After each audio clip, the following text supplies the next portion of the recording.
Hi everyone, welcome to my channel. हम यहाँ पे कर रहे हैं पॉलिटी एनसीईआरटी क्लास 11th का कोर्स। इसके अंतर्गत हमने इसके पहले 2 वीडियो बनाई है जिसमें हमने संविधान की जरूरत हमें क्यों पड़ती है और किसी भी देश का संविधान को प्रचलन में लाने का क्या तरीका होता है, अर्थात उसको जो संविधान है उसे लोग क्यों मानते हैं। और अगर हम भारत के संदर्भ की बात करें तो भारत के नेताओं ने किस तरह से राष्ट्रीय आंदोलन किया और उस राष्ट्रीय आंदोलन से हमारे संविधान में क्या कुछ सीखने को मिला, वो सभी चीज़ें हमने पिछले वीडियोस में पढ़ ली हैं। और अब ये हमारा आखिरी वीडियो है इस लेसन का, जिसमें हम जानेंगे संविधान की। कुछ लोग आलोचना करते हैं हमारे संविधान की और उसे कहते हैं कि एक उधार का थैला है, या फिर ये कहा जाता है कि ये अंग्रेजों के रहते हुए बनाया गया था, तो ये हमारे लिए भारतीयों ने नहीं बनाया बल्कि कुछ लोगों ने अपने हिसाब से कुछ भी बना दिया है। तो उनके जो भी मुख्य बिंदु हैं हम उनके हिसाब से देखेंगे और कुछ तथ्यों के आधार पर बात करेंगे कि क्या सही है और क्या गलत है। चलिए, इसमें पहला बिंदु ये है कि वो ये कहते हैं कि यह एक रिप्रेजेंटेटिव बॉडी नहीं है, अर्थात वो ये कह रहे हैं कि जो हमारे संविधान सभा में सदस्य बैठे थे वो भारतीय जनता को रिप्रेजेंट नहीं करते थे। ऐसा बिल्कुल नहीं है, क्योंकि एक तो ये चुनाव द्वारा हुए थे, अप्रत्यक्ष ही सही पर चुनाव द्वारा हुए थे, तो हम ये तो नहीं कह सकते कि ये बिल्कुल रिप्रेजेंटेटिव बॉडी नहीं है। ठीक है, इसके अलावा अगर हम वहाँ के सदस्यों की बात करें तो चाहे किसी भी सदस्य का नाम ले लें, सभी लोग उस समय के हिसाब से काफ़ी ज़्यादा लोकप्रिय नेता थे और उन सभी लोगों को लोग पसंद करते थे। और ये बात पहले से ही तय थी कि ये लोग ही आगे चल करके हमारे देश के जो भी संविधान निर्माता होने वाले हैं, तो ये हमें पहले ही पता था। तो हम ये नहीं कह सकते कि ये रिप्रेजेंटेटिव बॉडी नहीं है। अगर हम राजनीतिक तौर पे देखें तो चुनाव द्वारा हुआ था, तो बिल्कुल ही हम इस बात को खारिज कर सकते हैं। दूसरा पॉइंट ये है, संविधान बनाते वक्त जो हमारी संविधान सभा है वो पूर्णतः संप्रभु नहीं थी, ऐसा वो लोग इस पे आरोप लगाते हैं। देखिए, इसका कारण क्या है कि उस समय तक जो हमारा भारत था वो ब्रिटिश भारत के अंतर्गत आता था, यानी ब्रिटिश का शासन था उस समय। लेकिन इसके बावजूद भी संविधान सभा के अंतर कोई भी ऐसा व्यक्ति नहीं था जो ब्रिटिश हो, या फिर ब्रिटिश की किसी भी तरह की कोई पॉलिसी का कोई हस्तक्षेप नहीं था। तो हम ये नहीं कह सकते कि हमारी जो संविधान सभा थी वो संप्रभु नहीं थी। उनका आधार ये है कि ब्रिटिश का शासन था, तो वो एक तरह से संप्रभु नहीं थी। ठीक है, तीसरा पॉइंट ये है, समय सबसे ज़्यादा लगा है। जो समय है हमारे संविधान को बनाने, वो लगभग 3 साल का समय लग गया। और ये बात सही है कि समय बहुत ज़्यादा लगा है, लेकिन उसके पीछे कारण है।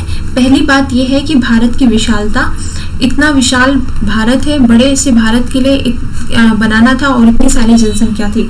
अगर हम जनसंख्या की दृष्टि आज देखें तब भी और उस समय के हिसाब से देखें और पूरे विश्व से कंपैरिजन करें तब भी हमारे भारत की विशालता और जनसंख्या दोनों ही बहुत ज़्यादा थी। इसके अलावा सबसे महत्वपूर्ण पॉइंट है विविधता।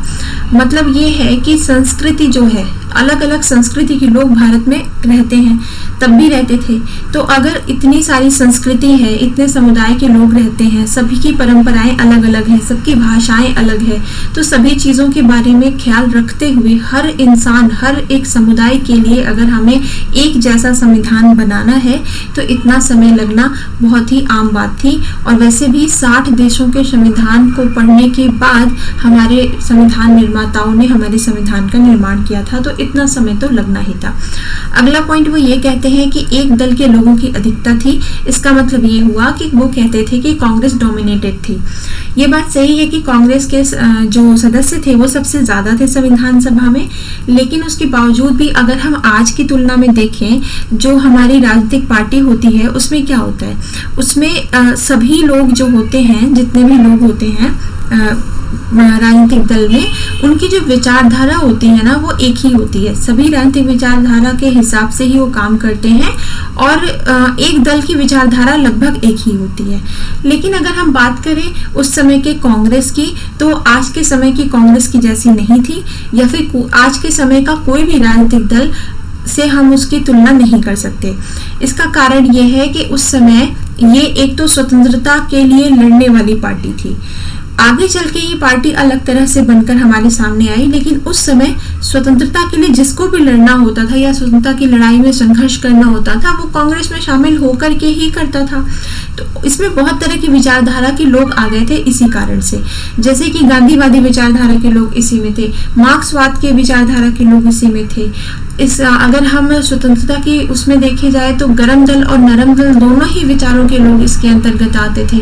इनकी जो विचारधाराएं थी बिल्कुल अलग अलग थी, एक दूसरे के सोच से बिल्कुल नहीं मिलते थे। इसके बावजूद भी वो सिर्फ एक ही पार्टी में थे, क्योंकि उन सभी का लक्ष्य एक ही था, वो था स्वतंत्रता पाना।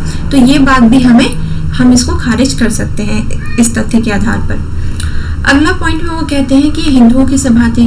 अब ये जो बात है ये कह सकते हैं कि हमारे देश में सबसे ज़्यादा जनसंख्या जिस की थी उसके हिसाब से जनसंख्या उनकी ज़्यादा थी। ये तो बहुत आम सी बात है, नॉर्मल बात है, इसमें कोई लॉजिक नहीं है। और अगला पॉइंट ये है कि वकीलों का जमावड़ा है। ये बात सही है कि जितने भी लोग थे ज़्यादातर उसमें से वकील ही थे। गांधी जी स्वयं एक वकील थे। ये लोग जाते थे बाहर इंग्लैंड पढ़ाई करने, तो वहाँ पे ज़्यादातर वो लोग वकालत ही करते थे, और यही कारण है कि वो कानून और इन सब चीज़ों की समझ रखते थे।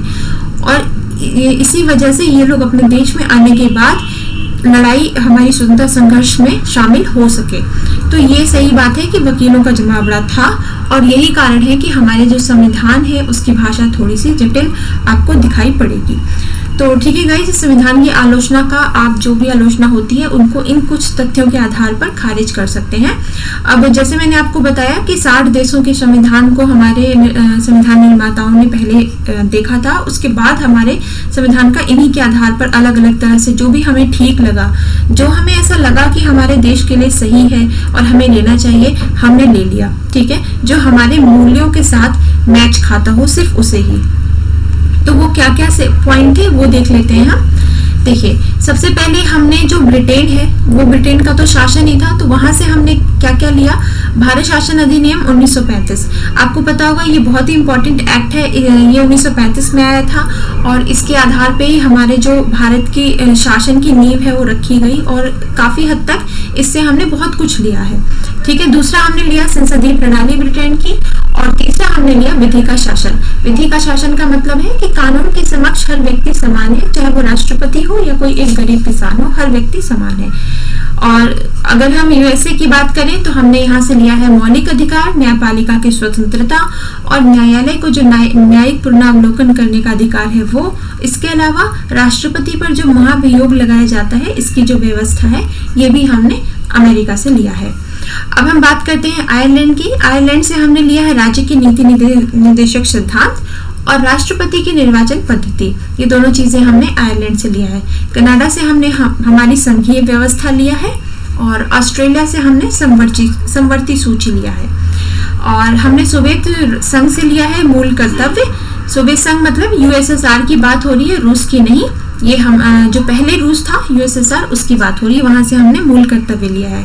इसके अलावा हमने फ्रांस से लिया है स्वतंत्रता, समानता व बंधुत्व। आपको पता होगा ये भारत की उद्देशिका में ये तीनों ही शब्द शामिल हैं। तो ये फ्रांस की क्रांति में 3 शब्द बहुत ज्यादा उभर कर सामने आए थे, न सिर्फ भारत में बल्कि पूरे विश्व में इन शब्दों का बहुत ज्यादा असर हुआ था उस समय पे। तो ठीक है गाइस, यहाँ पे ये आपका चैप्टर खत्म होता है। ये प्रीलिम्स में कुछ चीजें आ सकती हैं, ये इंपॉर्टेंट है, आप इसे देख सकते हैं। और इसके बाद हमारा जो चैप्टर है वो है चैप्टर नंबर 2, जिसमें हम पढ़ेंगे भारतीय संविधान के अधिकारों के बारे में, और जिसमें हम खास तौर पे ये जानेंगे कि हमारे मूल अधिकार क्या क्या है। और ठीक है गाइस, तो मिलते हैं आपसे अगले लेसन में। Take care, bye bye.